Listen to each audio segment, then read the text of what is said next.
La question, quand l'écran environne le bébé, quel impact sur ses expériences fondatrices? C'est vrai, qu'est-ce que c'est que ces expériences fondatrices, hein, finalement? On sait que le bébé, il est entouré d'expériences, enfin, d'un monde qui, par essence, est multisensoriel.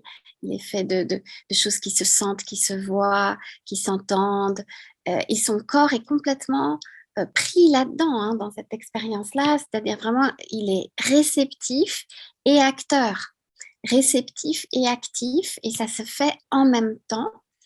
Et ça devient une expérience qui se joue dans le moment présent. Et on peut vraiment dire, moi j'aime bien cette idée qu'on retrouve beaucoup chez les scientifiques aujourd'hui par rapport au développement, c'est la question spatio-temporelle. C'est ici et maintenant. Et du coup, il y a cette idée de redondance.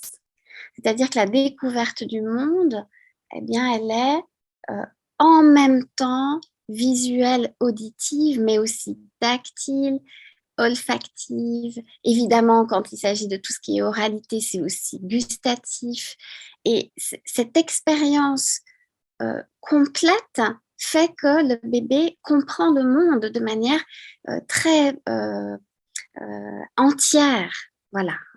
Et c'est vrai que l'écran, eh bien, quand on pense à ça, on voit bien que c'est très partiel par rapport à cette nécessité de cette expérience vraiment entière et complète.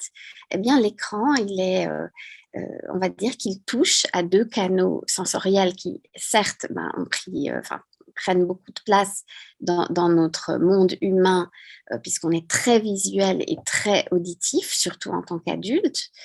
Et on a tendance à peut-être penser que finalement, tous les autres canaux, je pense qu'il faudrait aussi parler ici de tout ce qu'est le mouvement et l'impact sur ce qui se passe au niveau de l'équilibre, hein, le vestibulaire. Ça mériterait qu'on en parle aussi vraiment de manière pour clarifier un petit peu l'importance de ce sens. Eh bien, on voit bien que l'écran, c'est trop partiel. Il y a une sorte d'appauvrissement.